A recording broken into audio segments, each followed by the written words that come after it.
Here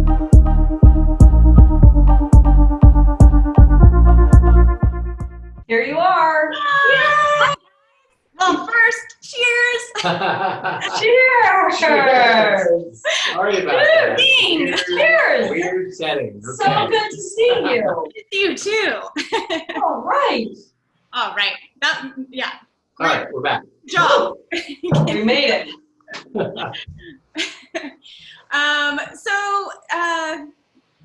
Yeah, cheers to everybody else who's here.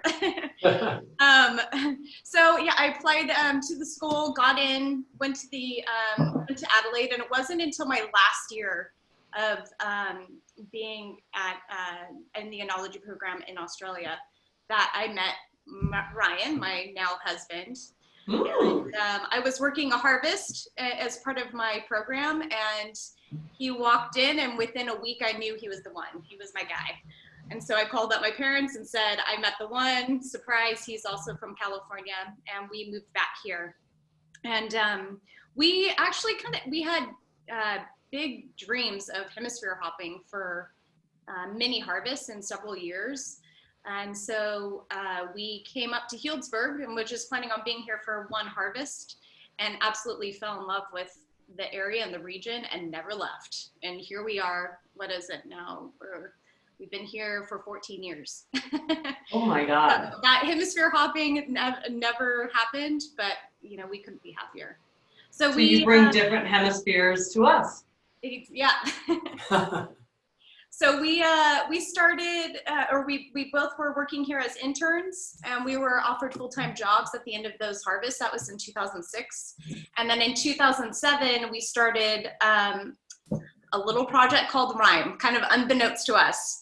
A friend called us and said, hey, do you want to make Aglianico? I know you love these weird, obscure varieties. And we said, absolutely. We weren't sure if we were doing it for fun or for something more. And when the fruit came in, it was very apparent that it was something much greater for us. And so 50 cases of Aglianico was the start of Ryme. And so Ryme is a combination of our two names, Ryan and Megan. And both of us being winemakers, we wanted a brand that reflected that it was really the two of us. That's amazing. Thank you. Yeah, you're welcome. Well, I'm just going to tell you what we're drinking, and maybe you can tell us about it. So I had actually a funny story. I had put in the fridge his Vermin Tino. Oh, well. And I said to you I had the Rabula in the fridge, and I didn't. I had his. And so when I went into the fridge, I grabbed it out, and I was like, oh, it's a Vermin Tino, no problem. We can do that for today. And then I was like, it's the his. And Chris was like, we can't do that his. You should have. It would have been funny. I got the hers. That's what I'm drinking. Well, we could have done that too. I also have the his here, so I could have opened both. But we get lunch from Campo Fina today, and we ordered it, and hers is on the menu. Yes! So I was like, we'll just pick up another one of those bottles, because we know we're going to drink it. Right. So I'm drinking hers today. Oh, thank you. Thanks for the support. So the his and hers, obviously there's a story there because you're making two different Vermin Tinos, and you can tell us a little bit about, I guess, each in your own style or way. And this is the only wine that you do that way, right? It is. So we, you know, when we first started making wine together, you know, in a working marriage, no idea. I don't know anything about it. No, nothing about that. Can't relate. We, you know, we were really diplomatic going into it originally, because really winemaking is an art. It's an art form. And what I like to say is having two winemakers in a winery is like having one canvas and two artists, or having two chefs in a kitchen is another example. But amazingly, Ryan and I have always agreed on how to approach a wine. I don't know how that happened, it was miraculous. And it wasn't until we were 4 years into making wine together for Ryme that we came across this Vermin Tino and fell in love with the vineyard. We actually, we trespassed, jumped a fence, went and had a look at the grapes. Yes. And called the grower and begged for fruit. And it wasn't until he agreed to sell to us And we had a contract, so we were a month into this that we realized we wanted to do two very different things. And there's no in between. There's, you know, no meeting in the middle. So it was either one or the other, or both of us having it. And for sake of marriage and happiness, we each have our own. And the hers Vermin Tino it's more of what we think of as a white wine, a traditional white wine. So just the juice is fermented, where Ryan's version is fermented on skins. So like a red wine. And you can think of those two things if you're thinking of a red grape, rosé and red wine. If rosé is made from a red grape, where just the juice is fermented. Got it. Yes. Yeah. And you're right. Both those, your sort of view is like those two approaches are so fundamentally different. Right. Do you ever do like votes with your friends where you're like, which one do you like better? Which one don't you? You know what? I feel most people feel the need to throw in their vote, one way or the other. Really? Yes. Yeah.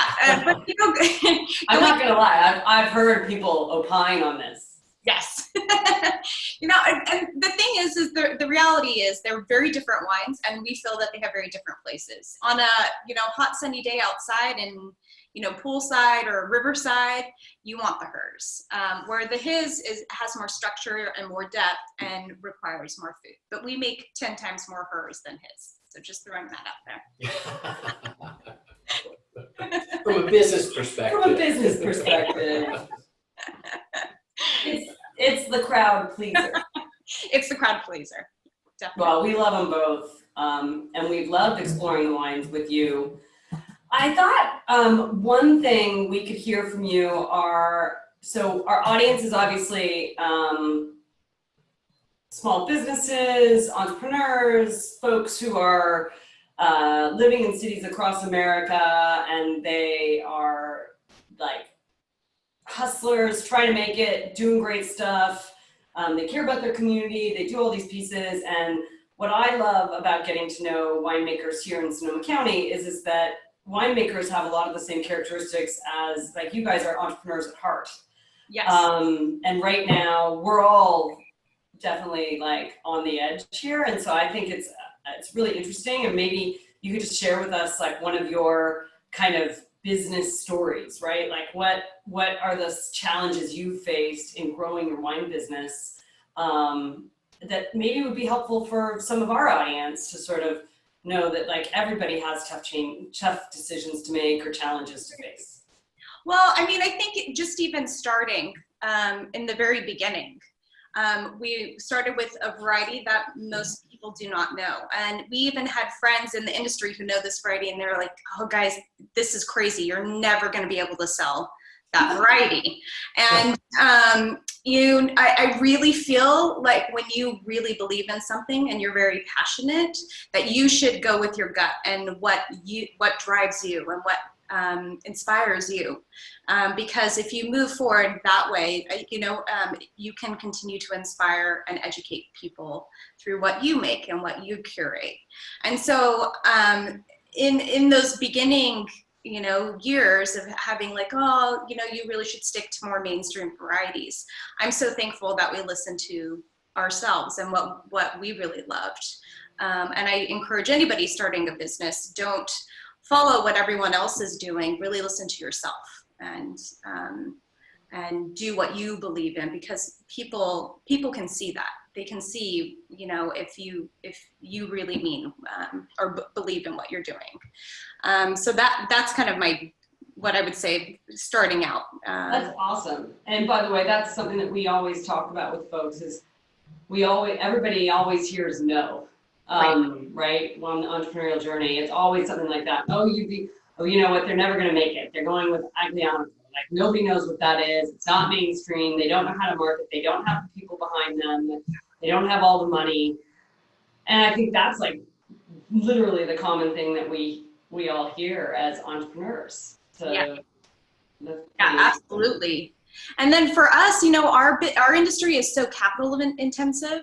And, it takes a lot. And Ryan and I worked, each had 2 jobs on the side of doing Ryme, for years, just making it. And we really didn't want to bring in investors for our brands. We wanted to make sure it was always our vision. And so we, slowly just grew over time and worked our butt off doing it all the way through. We did it all, from cleaning bathrooms and bookkeeping to compliance and winemaking and managing vineyards. So slowly but surely we grew, and now have employees and make about 5,000 cases worth of wine and love every minute of it. And that's pretty cool too, right? Which is like, if you're going to do the slog, you might as well love the work, right? Entrepreneurship is not a job that you just switch if you decide you don't like the folks or the space that you're in. You're in it. Like, we always talk about that work-life integration. And so the fact that you guys do what you love is amazing. Yeah, I mean, then it's not work, we live a really great life, and we are, we're just so happy in everything that we do. The people that we are surrounded by in this industry, it's an incredible community, as you guys know. We feel so lucky that the people that are our work colleagues are also our great friends. And, it's just a beautiful business to be in. So for us, it's not work. Right now, PPP, that's work. Yeah, so Megan's been collaborating with Chris on all things PPP. Well, she's not just she's ahead of us. Not way just a guest, ahead of us. She's been a viewer watching. That's right. Well, that's what I was going to say. I just want to say I'm so impressed with you guys, and I, thank you so much, because it's been so helpful and informative, but it's been a real joy to watch as well. Oh, thank you, Megan. Well, everybody's going through sort of a different experience right now. And I'm sure, it's impacting different industries in different ways. How is the environment that we're sort of in right now affecting you guys? Yeah, so, I think the biggest thing is restaurants closing, right? So most of our wines are sold, 60% of our wine is sold through restaurants. Not really retail stores, but through restaurants. And then the other 40% is through our wine club and mailing list. So that is massive. And the volume that restaurants go throughout the country, that's almost impossible for us to make up just through our direct, unless we have some sort of miracle overnight, which that's not going to happen. So that has impacted us. On the flip side, wine sales are up. So, our direct to consumer is up, because I don't know about everybody else, but we are definitely going through more wine at home as we're sheltering in place. And it seems so is everybody else. So that's great. But the reality is that volume is not going to make up for our restaurants. And just, I think the ripple effect of the restaurant industry closing is massive. And that goes all the way down to our grape growers too, right? Or the farmers that provide the produce for those restaurants. So it does have incredible repercussions. Yeah. Amazing. Yeah. All right, well, let's get into some education. Yes. Megan. We could talk to you all night, but you promised that you're going to come back anyway, so we can get into more of the Ryme story on future non-pilot episodes. Your guinea pig. I know, I love it. She didn't even pause. Okay, so let's jump in. We've answered my question, so that's good, which is what temporary glass, what vessel use in a pinch. Yeah. Like in a pandemic, what's the vessel you choose? And I guess the answer would be a hand-washed, beautiful glass, because you've got time, apparently. Those little wine tumblers too. Like, we have the stainless steel wine tumblers that are our go-to picnic. Going to Little League practice. Tumbler. No. Down on the river, wine tumbler. Perfect.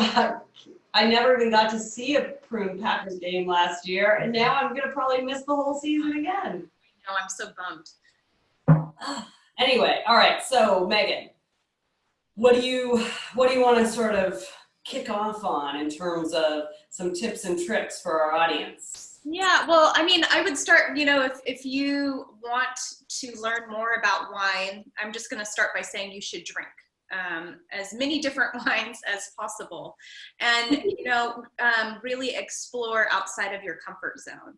And the best way to kind of navigate that and do that is to take pictures of labels of wines that you really do enjoy, and hopefully find a local wine store or wine store or artisan grocery store that has a great curated selection of wines, where you can form a rapport with the wine buyer, and you can show them, hey, this is a wine that I've really loved in the past, and I recommend having, you know, 3 to 5 wines, because any wine professional could really show you what you should be trying or tasting or exploring based off of the 5 wines that you showed them. But help make people feel a little more comfortable in that, because I think people feel really uninformed and embarrassed by their kind of lack of wine knowledge. Or maybe that's just me. But I find, like, when the sommelier shows up at the table and he's like, what's your style of wine? And I freeze, right? Or like I have a thing that I go to, but I'm not really sure that that's actually accurate. Like, it's like you're want to pass a test. Help those of us who are afraid feel more confident and open. Yeah, so I think that's a universal feeling. I think wine can be very intimidating, and people think of it as this, you know, thing up on a pedestal, but in reality, it's, you know, something that's meant to be consumed and enjoyed. And it's you know, it's for us, it's part of every dinner table with our food, you know, alongside our meals. And, you know, sommeliers or wine professionals are really there just to help you, not to make you feel like you don't know. But, you know, if you just describe somewhat what you like, or just even say, I don't know, I want to try something new and different, you know, be open to trying different things. Wow. And is it appropriate to give them a price range? I think that's one of the things that people feel intimidated about too. When I see a wine list, I'm like, oh, walk me through it, but keep it to $60, you know, or whatever it is. That must have been a date night. Yeah. for $20. restaurants and being with sommeliers, I think that's the best thing that you can do, is say, okay, I either want a white or a red, and this is my price range, or and give them either a range or a budget, and you know, and let them go from there. You know, I think, again, creating great relationships with sommeliers or other wine professionals, they could really, you know, educate you and show you a whole new world of wine that you maybe didn't know existed before. And I think, you know, by learning and exploring new wines, you will discover that you like different styles and different varieties, and maybe get outside of just your one region that you're used to drinking from. That's a good point. Actually, you know, when you think about it, how many times do we get calls from people that are like, can you just give me some advice or some feedback or some mentorship around business, which is what you do every day? Like, actually, there's a professional standing at the table with you. They don't expect you to be better at it. It'd be like someone coming to me and like expecting they could explain, you know, be in the box better. No. But right? But yeah, they're there to help. But they're like actually Yeah. maybe I'm just tapping into the whole vulnerability thing as being a power play, right? Which is to be vulnerable, which is like, I love wine. I like to experiment. I don't, you know, I don't think my tastes are pedestrian, but I don't really know how to articulate that. Right. How much more snobby could you get? Well, and again, like I think we can just be overwhelmed by, how do I pronounce that? What what does that say? I don't even know what that is. And really, if you're in a wine professional's hands, they should be able to help you navigate that and hopefully make you feel comfortable in trying something new and different, and maybe teach you something. Teach you something, exactly. Right. Yeah. We need people to be able to be excited. That's where they have to love their job and be excited about doing it, right? Have fun with them. Make it fun. Right, exactly, and convey that. Be open. Don't be douchey. That's my hashtag. Don't be douchey. Okay. I love it. Anyway, but you also had a really good idea that we were talking about, and I've been thinking about it a lot, is, you know, how do you help put into context for someone who doesn't have all of the sort of tasting notes at their fingertips? How do you put in context? And you mentioned it about sort of labels you like, but even like, how do you put in context for your choices and what you might like? So kind of talk us through that a little bit. So, you know, I think when you taste a wine, you know, well, first, again, it's really simple. Do you like a wine or do you not like a wine? How much do you like that wine? Do you want to drink a glass, or do you want to drink a bottle, or would you want cases of it? Like, if you want to just for yourself rate it, how much you really like a wine. And if you find yourself coming back to this glass over and over again and you're really enjoying it, I encourage everybody, whether it's a white wine or a red wine, to really look at the wine. You know, get a mental image. What was that? Why don't we just jump into the wine? We're all drinking the wine. Let's talk about how we should look at it. Yeah, so color, right? So color is one thing. So is it a lighter color? Is it a darker color? And that's for white or red. So this, I don't know how well the image is, but this is a lighter white. And typically with lighter whites that are more clear, they tend to have higher acid. They're more bright and fresh. And then white wines that are a little bit deeper or golden in color are a little bit richer and rounder. And so with those things that you can, again, make that mental note, and you can even describe that to a wine professional. Oh, I like whites that tend to be, you know, lighter in color or darker and richer and rounder. And then they can hopefully steer you in the right direction. But also, you know, with red wines, how bright the darkness is. So if it's really vibrant or if it's duller in color, will also mean a different style. So brighter in color tends to be higher in acid. So everything's kind of based on acid and richness. Well, can you explain what acid is for people? Yeah. Well, you know, lemon. I mean, I love acid. I love acid too. I mean, for me, it's, you know, refreshing and delicious, and higher acid wines are very cleansing. I like that question, by the way. Yeah. And way to get the chat going, by the way, Alec. We also are happy to answer other questions or bring other things to Megan. So thanks for getting that going here. Sorry. Serena, you're positively banned. Her boxed wine isn't bad. Oh, hey, you know. Actually, boxed wine is a real deal thing in Memphis. They love it. Right. Oh, you know, there can be some good boxed wine. No shaming. and they do have some nice ones. Yeah. Anyway, back to it. See, don't be a douche, Anne. Don't be a douche. There I go. But I'm sorry, back to Megan. Sorry, I lost my train of thought. But you know, I think you know, just making mental notes for yourself on what and see if there's a trend and visually how a wine looks and smells. And as soon as you take that picture, and anybody who has a good depth of knowledge of the world of wines will be able to have a look at those wines that you liked and say, okay, I now understand kind of stylistically the wines that you enjoy, and hey, you should try this. It'll be new for you. and it fits right into the styles that you enjoy.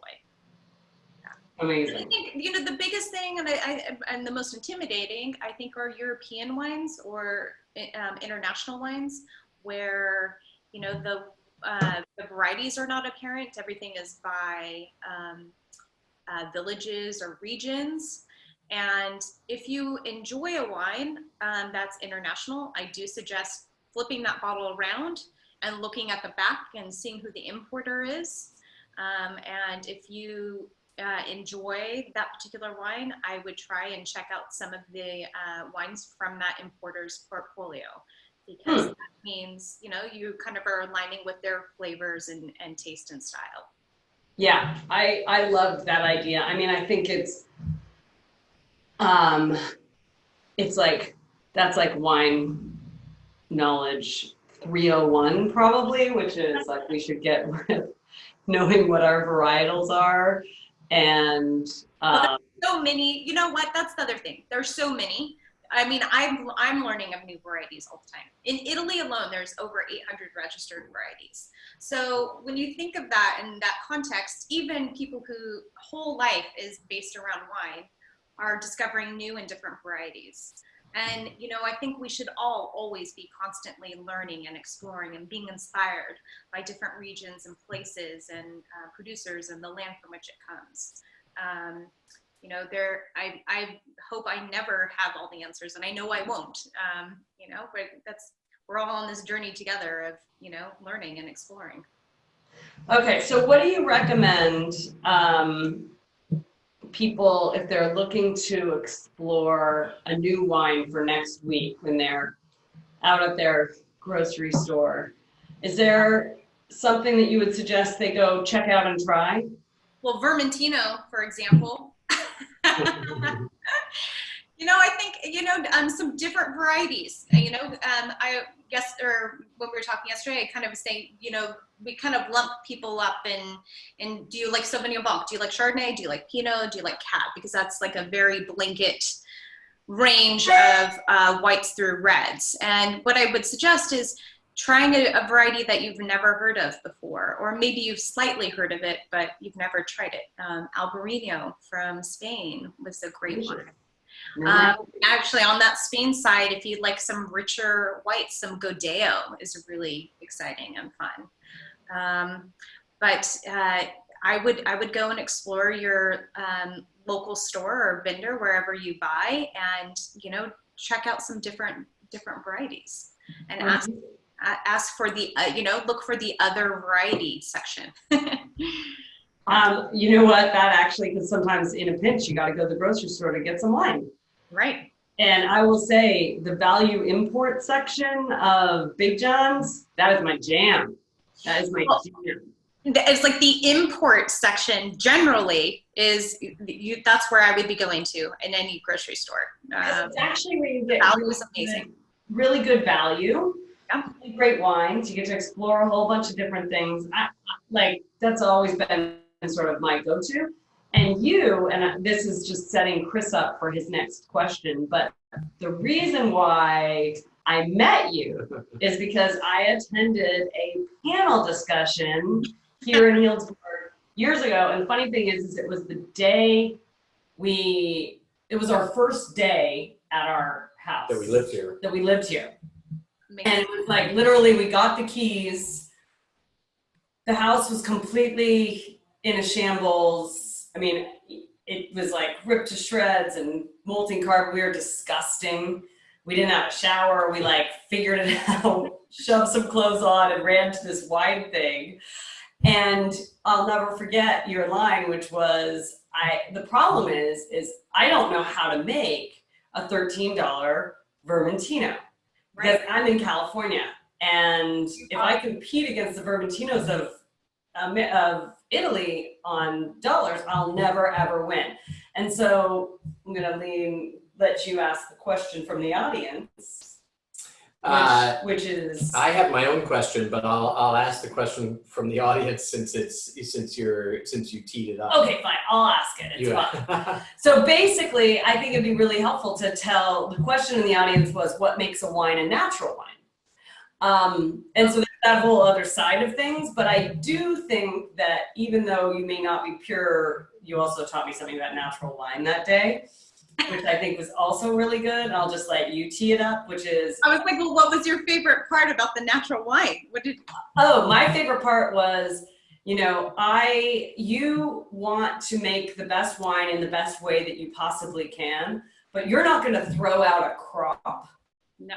For a designation that doesn't actually matter, right? So your belief was, I am absolutely trying to achieve the highest quality winemaking process that I can, but to be natural is a designation that doesn't matter to me because I'm true farmer at my thing, and I know that being natural isn't the be all and end all. So that's what I remember from you, and I loved that. You're a true farmer at your core? She is. I think she's a true farmer.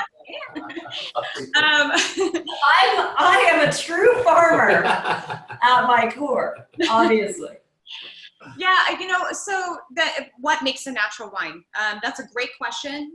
We have been invited to many panels and even events based around natural wine. And I will say everybody has their own definition. So I don't think there is a solid, concrete definition.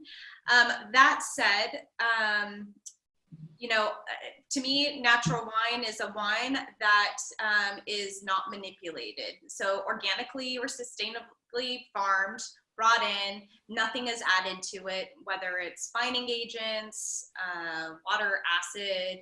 It's generally unfined, unfiltered, and a lot of times unsulfured. So for us, we're minimalists in our winemaking style. We do pretty much most of those things, but as Anne was saying, you know, we will intervene if we feel that it is necessary. And I think dogma in anything that you do, right? If you're not willing to pivot and move to make the best possible outcome, you know, that to me, it's pointless. And it's also, you're not making the best possible product that you can. And that said, you know, 90% of the time we are making what everyone would classify as natural wine. But hanging my hat on that camp and saying I would never intervene and just let it go awry and become vinegar, that's not going to happen. Or Band-Aids. Right, or Band-Aids.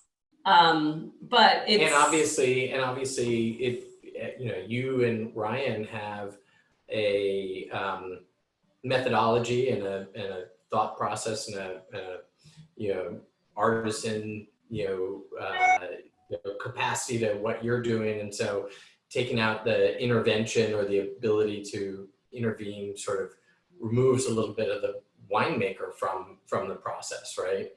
Yeah, it definitely does. I mean, for us, you know, I think the most important decisions that we make is one is picking the fruit and when it comes in. And for us, we are aiming to, you know, not add anything or ameliorate the wines. And so, you know, when it comes in and we're natively fermenting, we are every single day looking, smelling, touching those grapes, that fermentation, and making a decision every single day. Do we need to move it out into the sun, warm it up a little bit? Does it need a punch down? Does it need a pump over? And you know, we are engaged with it at every step of the way, but you know, hopefully we're just, you know, kind of coddling it all the way to the finish line and hoping to get the best expression of the vintage, the variety, and the place. Yeah. It's a little like your kind of the intervention or the non-natural side of it is more about bringing outside things into the product, right, versus helping to shepherd the best and work the fruit in the best possible way to get the best possible product. Exactly. And I mean, that's the same with cooking, right? I mean, if you start with really great produce, right? Not all tomatoes are the same, right? We know that. And if you start with a really great tomato, your salad is going to be much better than if you start with a really flavorless tomato. And that's the same with wine. Chris tried to put old carrots in a dish last week.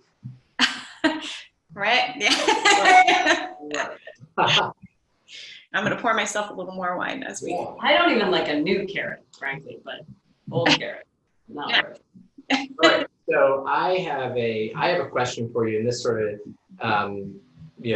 ties a little bit back to the business side of it. But I feel like there's an interest, especially right now, but just overall in supporting local, supporting small businesses, supporting family-owned businesses, and sometimes that distinction is a little bit tough in wine. If you don't live in Sonoma County where we live, and you live in Memphis where some of our viewers are, New Orleans or other places, in your typical wine buying would be going to the grocery store or that kind of thing.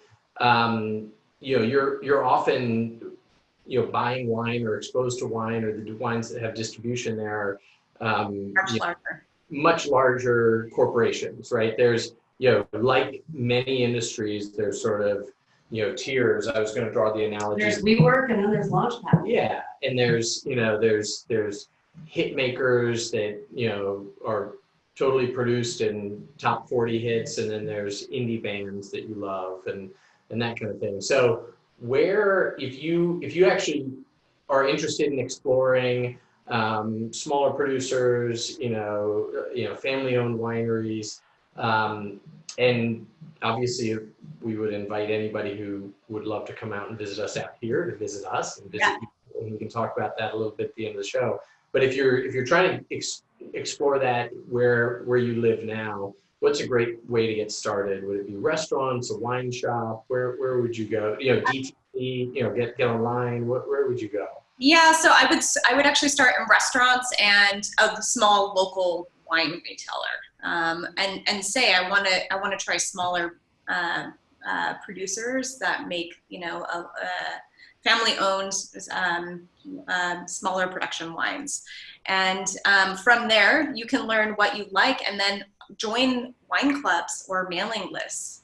A lot of the restaurants, that have California wines or wines from Oregon and Washington are working with smaller producers, where they're either allocated wines or not as readily available in your grocery store. But the best way is to sign up and on their mailing list in the wine club and support them directly from there. So, and we should definitely have we have some friends who do direct to consumer, different wine clubs here in town as well as elsewhere. We should totally have those as a resource. But you came up with an interesting idea, which is in the time of COVID, when you drink more wine, but you may not have access to that. Obviously, wineries across America are open for business online and happy to take your orders. And Ariel will definitely be sharing Ryme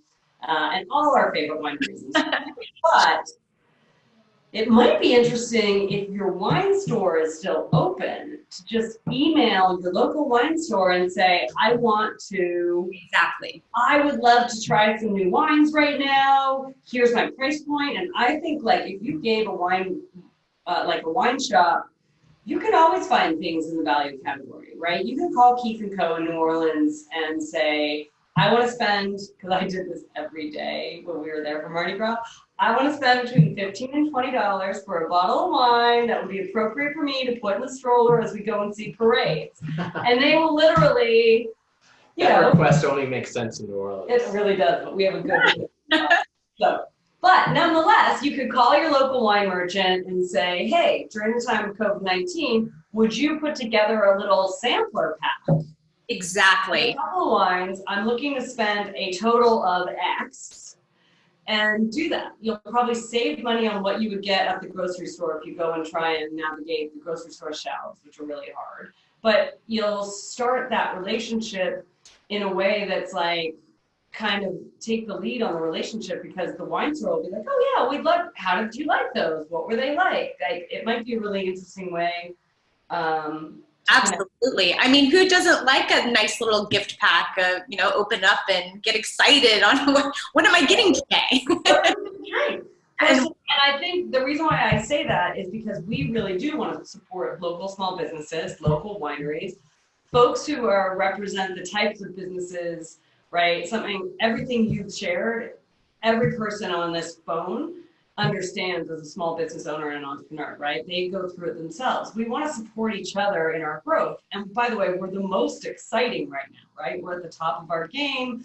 We are the most focused on our product. And rather than there's like a lot of kind of big corporate initiatives that are like, let me help you. By the way, I got sucked into it the other day just to see what it was like.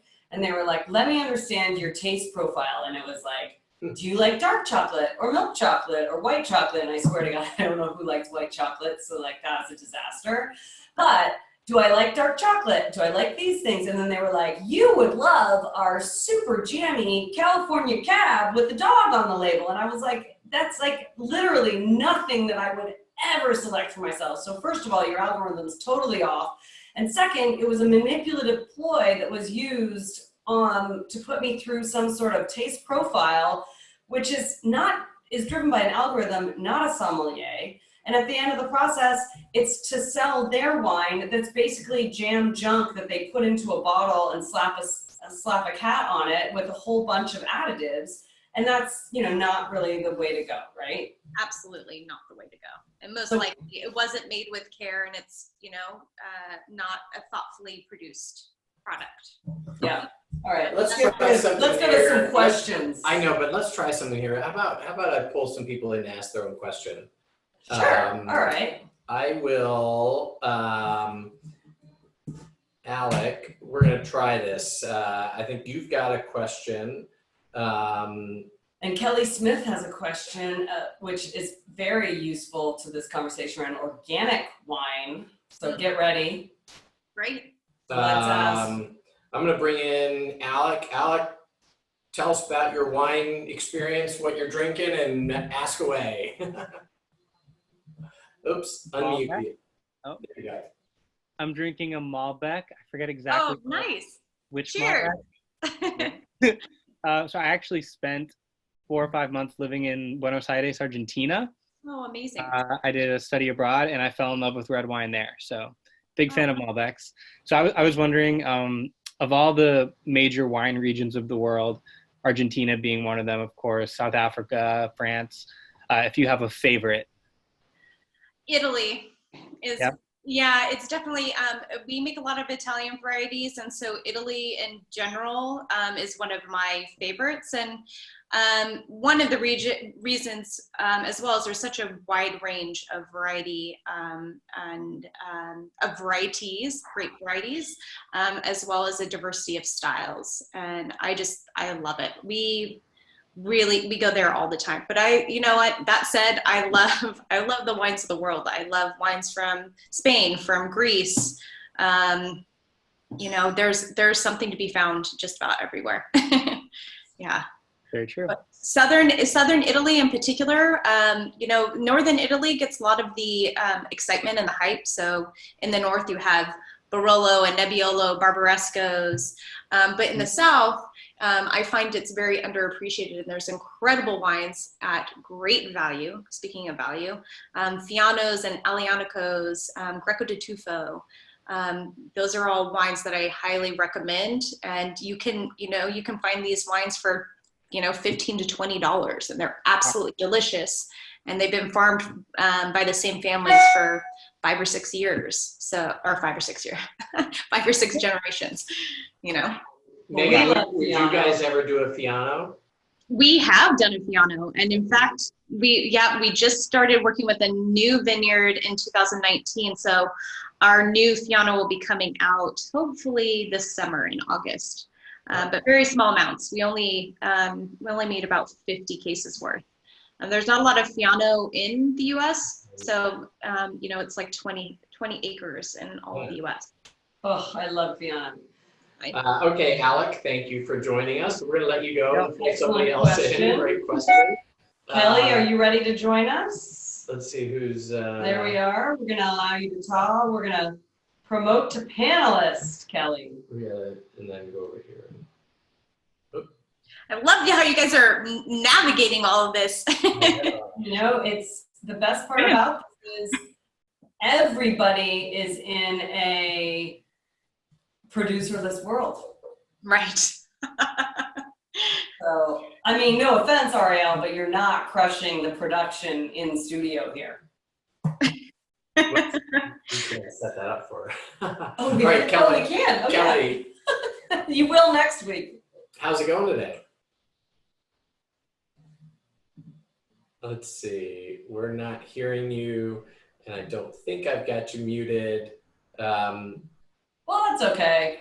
Why don't we, Megan, why don't you answer the question? She says she sometimes sees organic wines at high-end grocer. What's the deal with that? Is that sort of a nomenclature that you can trust, or is that sort of, tell us a little bit about that. Well, I mean, if they're labeled as organic, that means that they're working with organic fruits or fruit. So our vineyards that are farmed organically. And then that means within the winery, if they are adding anything to the wines, that it is organic, right? All of our, pretty much most of our wines are either organic or sustainable, but we don't put that on there and label it thus. And I would say a lot of small producers, even though we don't have organic right on the front, we're often producing organically and thoughtfully. But absolutely, there's actually quite a few larger brands that are wonderful businesses that are great stewards of the land. And, one of them being Bonterra, Betzer, and that is more widely distributed, and it is organically made, and they are a great business. All right. Let's try one more. One last question. From the audience. Ella, you better be Ella, we are ready. going to try to bring you in and get you started here. Let's do it. Yeah. There she is. All right. Hi, Ella. Hi. Hello. Roommate in the back here. Say hi to Sally as well. Hi, Sally. We're all learning a lot here. We're about to be making matzah, so we're joining. You're making matzah from scratch. Gonna try.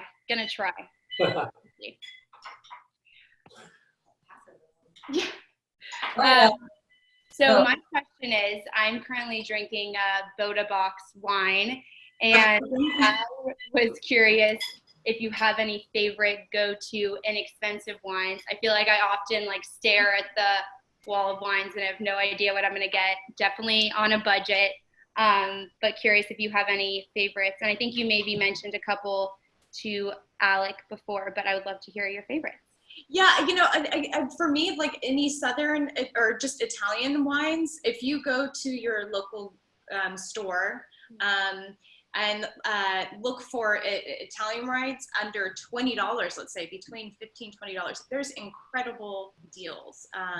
And that also goes for, Chile, Argentina, South Africa as well. But for me, Italy is definitely a favorite, and even Greece, depending on the style of wine that you're looking for. I love Cioccolini's from Greece, and I would say Cioccolina and Vermin Tino have a lot in common. Yes. Am I right? Absolutely, yeah. And I mean, Cioccolina's, $15 bottles that are absolutely delicious and crushable. Awesome, thank you. All right, so Cioccolina, just so everybody, I'm going to type it in the chat, is TX. How do you write it? X-A-O-L-I-N-A. AOLINA. And this kind of goes back to, it being intimidating because you see that and it's like, how do I even say that? But you know, what I would say is don't be put off by the names. Don't let that deter you from exploring and trying something new and different. Cool. Thank you so much. Well, Awesome. Megan, we are so grateful for you to be here, but I'm not going to let you leave Yeah. without answering our question of the day, which What about Ella? Should we let her go back to her Ella, you can go. You can go. Go make some matzo. Thank you, Ella. What's a great pairing that you think would surprise the audience? So I was saying, I just love champagne and French onion dip and potato chips. I think it's absolutely delicious. You know, complete comfort food for me. And, you know, again, we don't have to sit there and overthink like the pairings or the food. It's just like, what do you enjoy? What do you enjoy eating? What do you enjoy drinking? There's no right or wrong answer. It's what you love and whatever makes you happy and brings you joy. And you know, I find a lot of joy in French onion dip and champagne. All right, so what's your favorite go-to champagne?